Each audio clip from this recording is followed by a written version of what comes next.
Welcome to Infidelity Files. In today's video, I want to share with you a story that is more than just a moment. It is a journey of fear, discovery, connection, and lessons that I hope will reach the hearts of those who have ever wondered about things they were too scared to ask. My name is Sophia. I am 17 years old. I come from a middle-class family. Not rich, not poor, but somewhere in between. Our home was filled with the usual rhythm of life: school, chores, family meals, laughter, and sometimes arguments. But there were also things that were never spoken about. Topics that seemed invisible, yet so important. One of those things was relationships. Another was what people call the first night in my family. And in many families like mine, such topics are like forbidden books. Everyone knows they exist, but no one dares to open them. Parents avoid them. Siblings stay silent.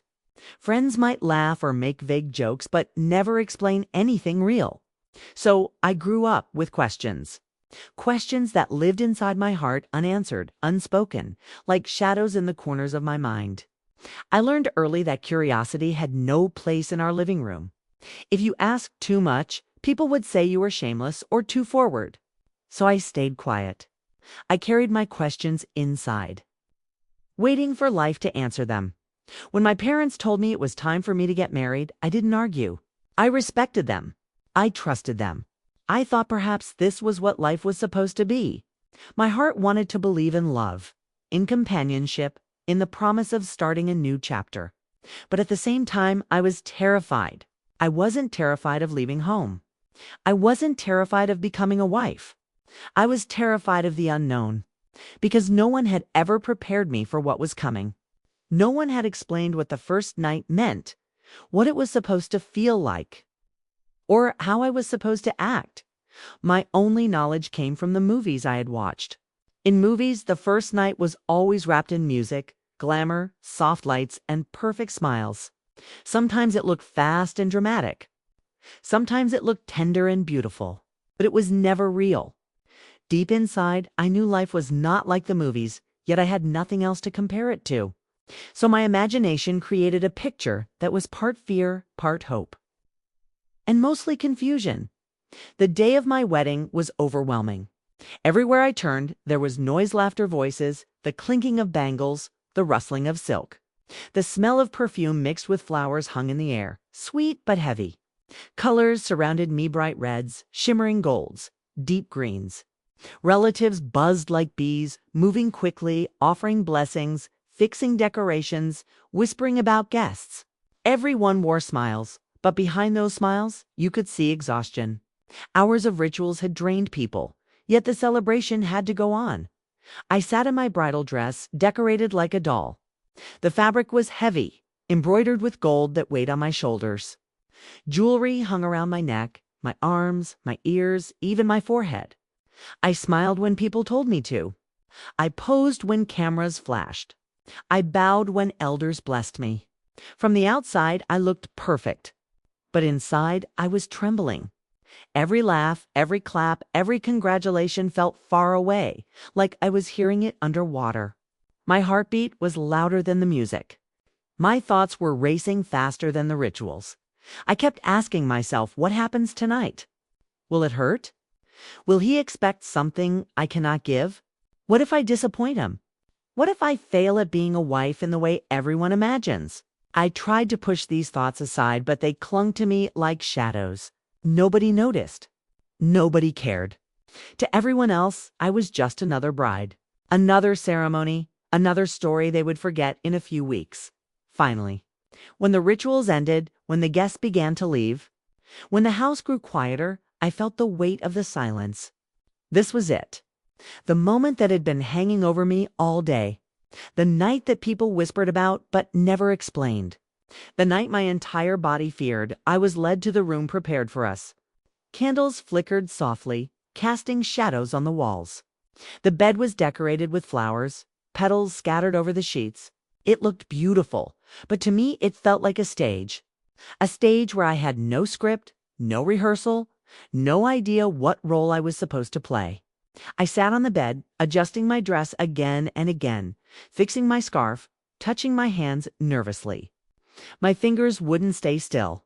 I avoided looking in the mirror because I didn't recognize the girl staring back. She looked calm, but I knew she was terrified. And then I heard the door open.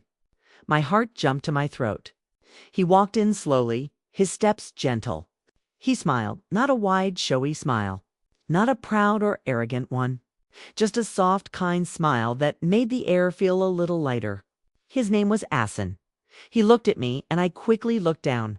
My mind screamed, "This is the moment. Everything is going to change. Am I ready?" He came closer, but not too close. He sat beside me and spoke softly. "Sophia," he said, "you don't have to be scared. I know this is new. It's new for me too. Let's just talk. No pressure." His words were like warm tea on a cold night.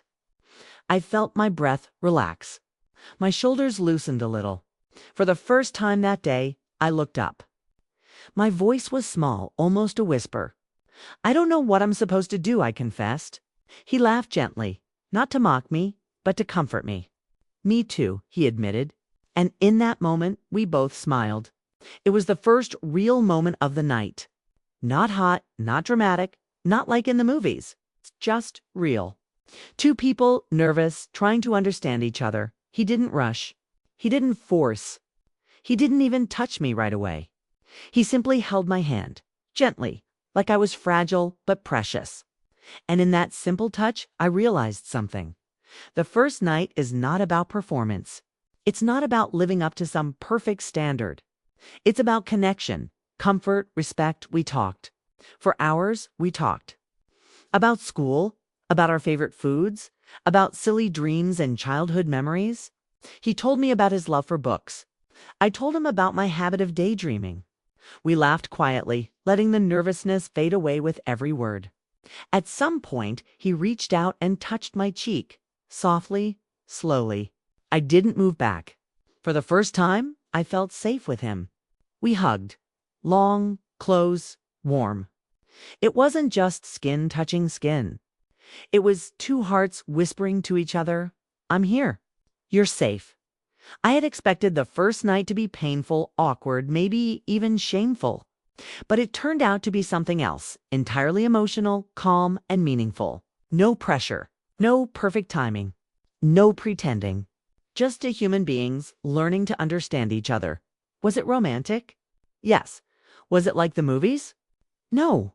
Was it real, filled with genuine feelings? Absolutely. That's what made it special. Looking back, I realized that so many young girls like me grow up without guidance, without real conversations, without honest explanations of what actually happens. Families stay silent. Friends make jokes. Movies show fantasies.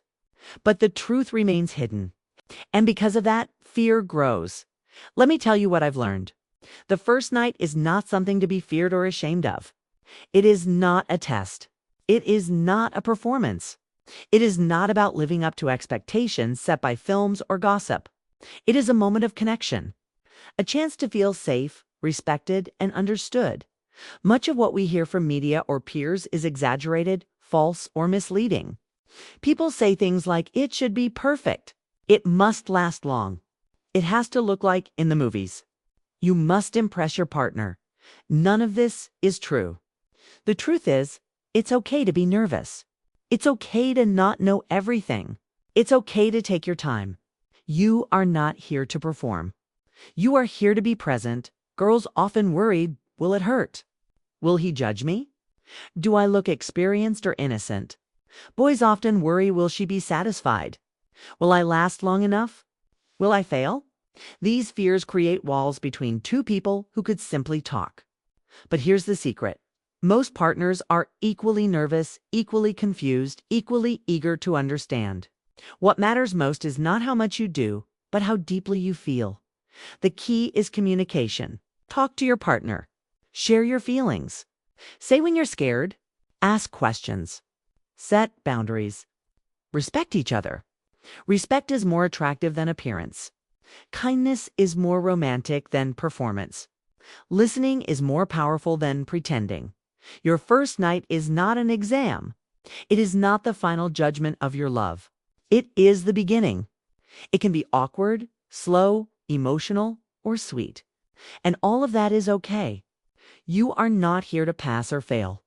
You are here to connect, learn, and grow together.